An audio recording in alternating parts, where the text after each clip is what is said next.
Hello everyone and welcome to Doon Officers Academy. We were doing questions related to the jumble sentences. Those students who are preparing for ND or even the CTS level examination, ये वाले जो topic है इससे काफ़ी questions आते हैं. If you will look at the previous year questions, there are questions of the jumble paragraph.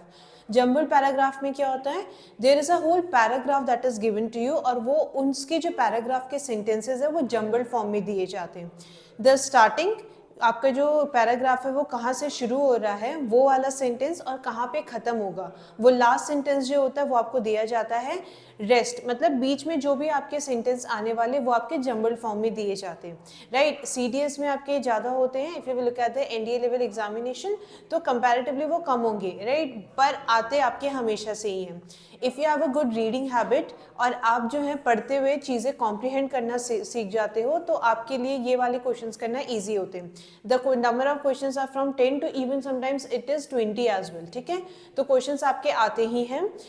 What ever the question is been frame just make sure that you answer it first and then check your answers with the correct one. ठीक है, जब तक आप खुद try नहीं करोगे तब तक आपको ये नहीं पता चलता है कि आपका डाउट आपको कहाँ पे डाउट है या फिर कहाँ पे आप गलती कर रहे हो. राइट, तो जो भी क्वेश्चन होता है एक बार आंसर ज़रूर करो. बिफोर स्टार्टिंग द सेशन अगर आप एनडीए या सीडीएस लेवल एग्जामिनेशन के लिए पढ़ रहे हो तो दून ऑफिसर्स अकेडमी जो है वो मार्च से अपने बैचेस स्टार्ट कर रहे हैं, फ्रेश बैच. तो उसके लिए आप इनरोल करा सकते हो. For that you have to contact on the number that is given above. जो आपको स्क्रीन पर नंबर रिफ्लेक्ट हो रहे हैं उस पर आप कॉन्टैक्ट कर सकते हो और ऑफलाइन बैचेस के लिए इनरोल करा सकते हो. So will start with the session now. Now the first question that is given to you is, अब इसमें क्या होगा, S1 और S6 जो है वो आपके क्या रिप्रेजेंट करते हैं, the starting. S1 that is the first line of the paragraph and S6 that is the last line of the paragraph.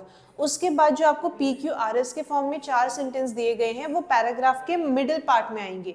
ठीक है, तो उसका आपको एक मीनिंगफुल सीक्वेंस बनाना है ताकि जो पैराग्राफ का पूरा मतलब है वो कन्वे हो पाए. Right, so the first question is a ceiling on urban property. A ceiling on urban property.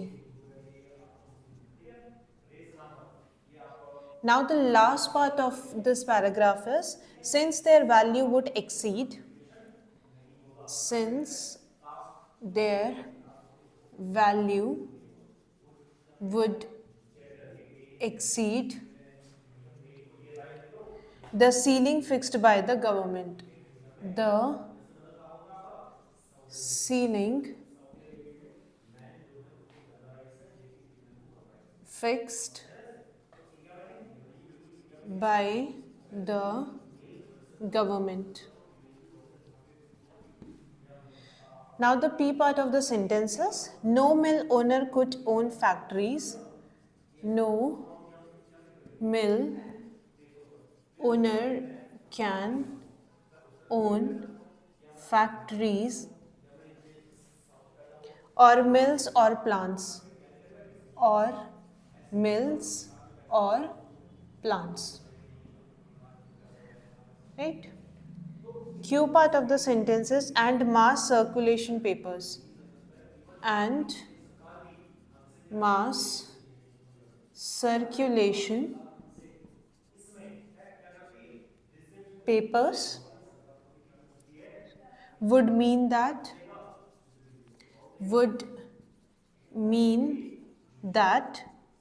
no press magnate could own printing presses. No press magnate could own printing presses.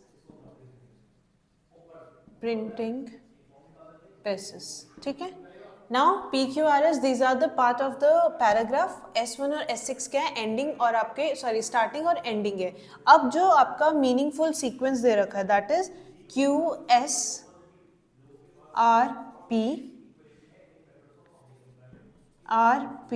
RPSQ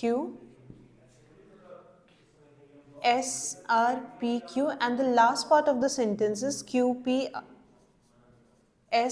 are, ठीक है, SRPQ।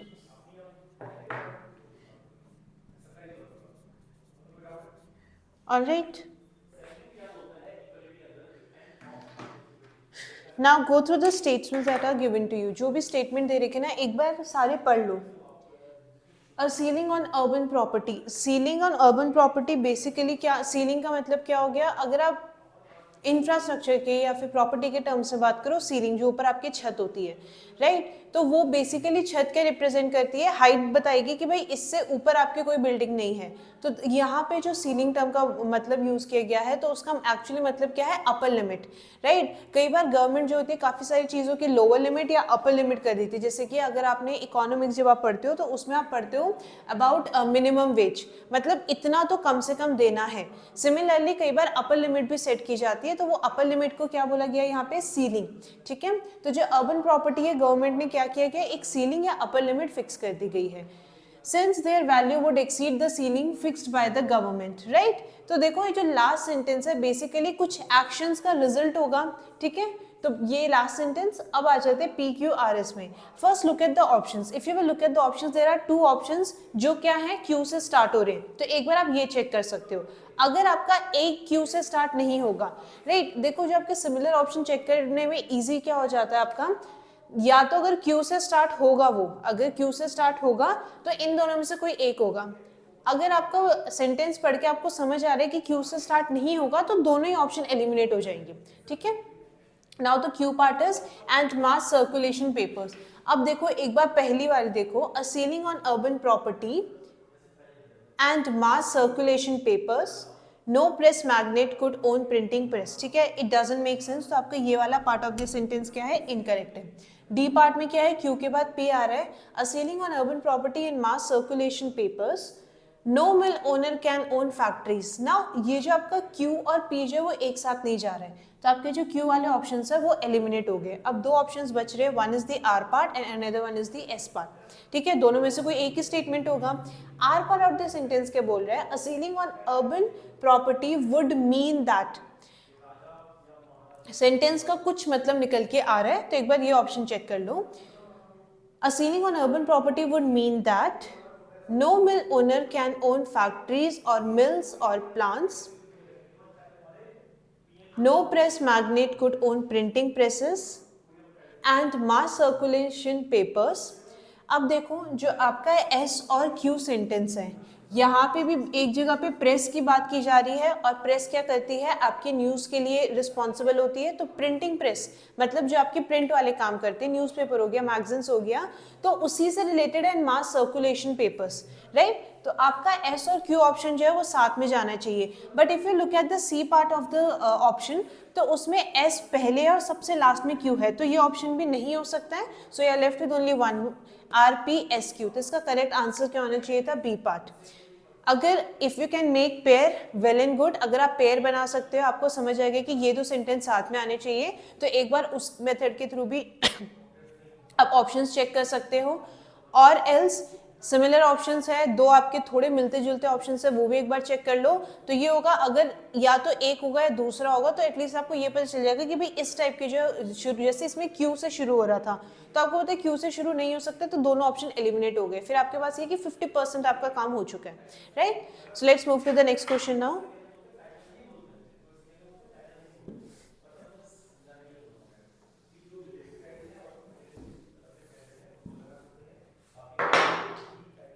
Next question जो है आपका, that is, अब देखो beginning of the sentence, I keep on flapping my big ears all day. I keep on flapping my big ears all day, ठीक है।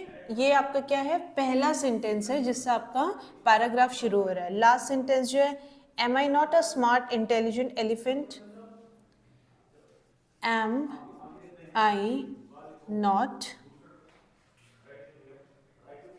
अ smart intelligent elephant. Intelligent elephant. अब देखो जो पैराग्राफ है उसके जो बीच में आपकी स्टार्टिंग और एंडिंग के बीच में जो सेंटेंस आएंगे वो पी क्यू आर एस के फॉर्म में दे रखे हैं। P part is they also fear that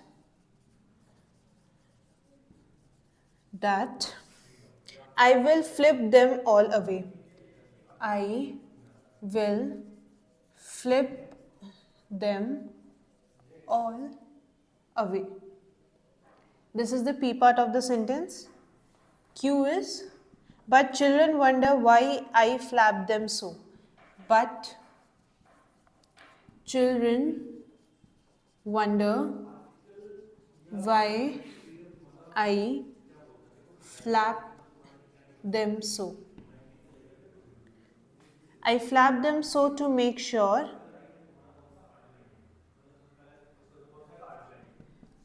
I flap them so to make sure they are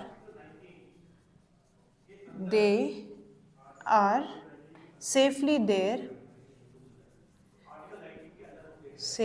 there on either side of my head.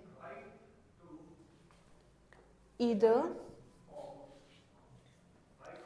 side of my head.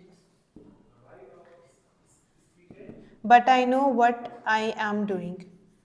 But I know what I am doing. ठीक है? Now the sequence that are given to you, right? जो आपका P Q R S है वो किस sequence में आना चाहिए? A part is S R Q P,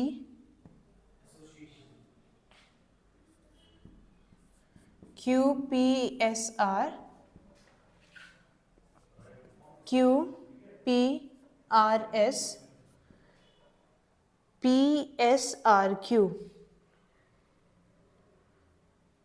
P S R Q.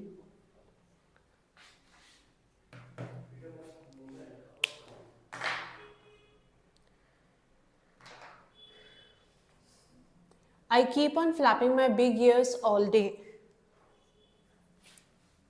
Now this is where the sentence begin, right?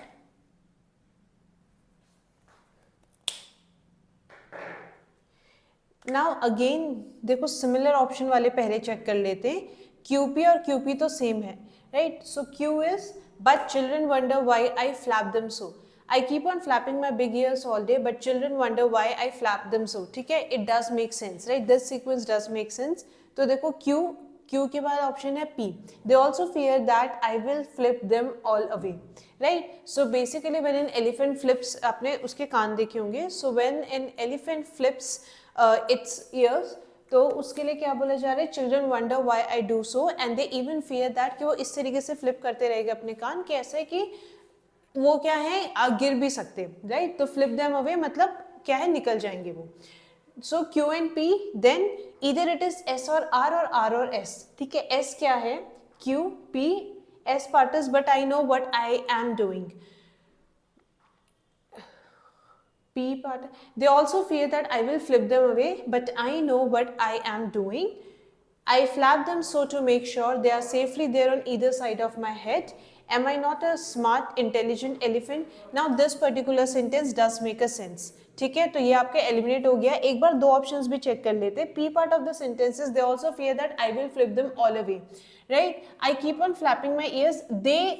दे किसके लिए यूज किया गया? दे आपने किसके लिए यूज किया था? चिल्ड्रन के लिए, राइट? देखो क्यू पार्ट में चिल्ड्रन के लिए यूज किया गया था, तो ऑब्वियसली आपका पहला ये सेंटेंस होगा, तभी तो दे जो आपने प्रोनाउन यूज किया गया है वो आपके लिए चेंज होगा। सो फॉर दिस क्यू पी क्या है आपका? बाद में आना चाहिए, उससे पहले क्यू आना चाहिए, right? In this sentence as well देखो क्यू के बाद पी आना चाहिए, राइट? तो ये ऑप्शन भी एलिमिनेट हो गया। S part is but I know what I am doing, right? But क्या होता है? कंडीशन बताता है। तो इस सेंटेंस में कंडीशन वाली बात जो है वो क्या है? बाद में आएगी, पहले आप कंडीशन तो बताओगे। So for this as well आपका ये ऑप्शन एलिमिनेट हो गया। So the right option is the B part, it is Q P S and R. Right. Next question पे आते हैं.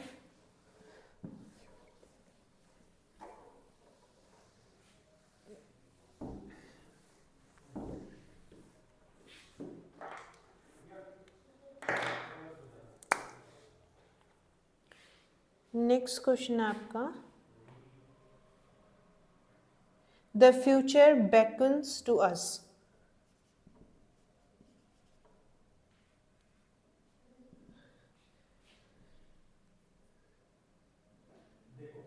The future beckons on us. There is no resting for anyone. There is no resting for anyone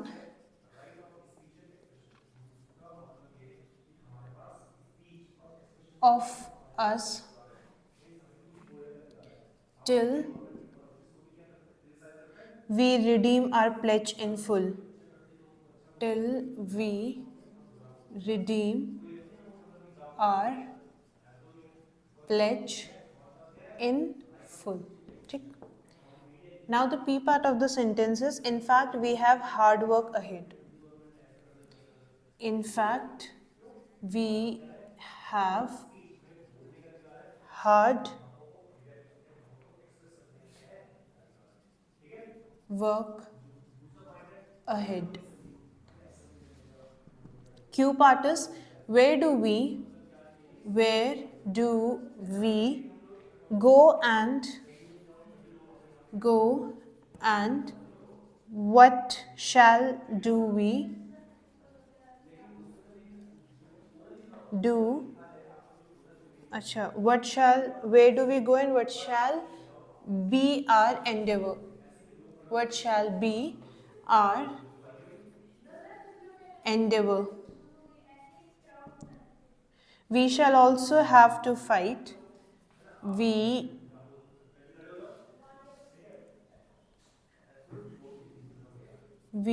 shall also have to fight and end poverty, ignorance and disease. Now the last part of the sentence is, it will be to bring freedom and opportunity to the common man. To the common man. ठीक है, तो these PQRS ये आपके क्या है, mid part of the paragraph. अब जो आपको सीक्वेंस के ऑप्शंस दे रखे हैं, that is PSRQ, QPSR, QSRP and the last is SRPQ. SRPQ. Now go through the sentences that are given to you. The future beckons on us. There is no resting for any one of us till we redeem our pledge in full. Right? तो आपका sentence इस वाले से start हो रहा है. Right. Now options एक बार देख लो. Again there are two option जिनके क्या है, जो ऑलमोस्ट सिमिलर है. Right. Here also it is start in the B option. The sentence starts with Q. C में भी आपका क्या है, Q से सेंटेंस शुरू हो रहा है. एक बार Q देख लो. The future beckons on us. Where do we go and what shall be our endeavor? Next is P. In fact, we have hard work ahead. It will be to bring freedom and opportunity to the common man. Right? अब देखो P के बाद S नहीं आना चाहिए. Right. Meaningful sentence नहीं बन रहा है. Here it is. Q is, where do we go and what shall be our endeavor? It will be to bring freedom and opportunity to the common man. Q और S जो है वो साथ में क्या है, जा रहे हैं. They do make sense. Now in the other options आपके Q और S जो है वो पेयर नहीं बना रहे. राइट। हमारा एंडेवर क्या होना चाहिए कि to bring freedom and opportunity to the common man, ठीक है। आपका एंडेवर है, मतलब जो आपका एंड रिजल्ट है, आप क्या करना चाह रहे हो, टारगेट या गोल क्या है, it is to bring freedom and opportunity to the common man. तो क्यू और एस जो आपके साथ में आने चाहिए। Next is R part of this sentence, we shall also have to fight and in poverty, ignorance and disease, ठीक है। तो ये भी right. Last is in fact we have hard work ahead, there is no resting for any one of us till we redeem our pledge in full, right? So इसका correct option क्या होना चाहिए, C part. कई बार जब आपको नहीं पता चल रहा है कि क्या करेक्ट सीक्वेंस होना चाहिए, and this should be only your last resort, ठीक है, कुछ भी समझ नहीं आ रहा है, तो जो जो ऑप्शंस आपको दे रखे हैं उसके अकॉर्डिंग सेंटेंस पढ़ो। एनी ऑफ एक सेंटेंस जरूर ऐसा होगा या एक पार्ट ऑफ आपका जो एक ऑप्शन है वो इस तरीके का होगा कि वो सेंस बनाएगा, राइट, मीनिंगफुल सीक्वेंस वो होगा, राइट। ये तब करना जब आप लास्ट में कुछ भी समझ नहीं आ रहा है, बिकॉज इन दिस आपके क्या है, क्वेश्चन और आंसर बिल्कुल सामने है। तो ये वाले क्वेश्चंस जो होते हैं अगर आपको एक बार करने आ गए हैं तो you will be able to score well in these types of questions. CDS में लगभग आपके 20 क्वेश्चंस जंबल पैराग्राफ या सेंटेंसेस के होते हैं। जंबल सेंटेंस जिसमें एक ही सेंटेंस को 4 या 5 पार्ट में डिवाइड किया जाता है, और जंबल पैराग्राफ होते हैं जिसमें आपका एक पूरा पैराग्राफ जो है वो 4 पार्ट में आपका फर्दर डिवाइड होता है, and the initial and the end of the sentence is given to you, right. So these were few jumble sentences questions that we have done.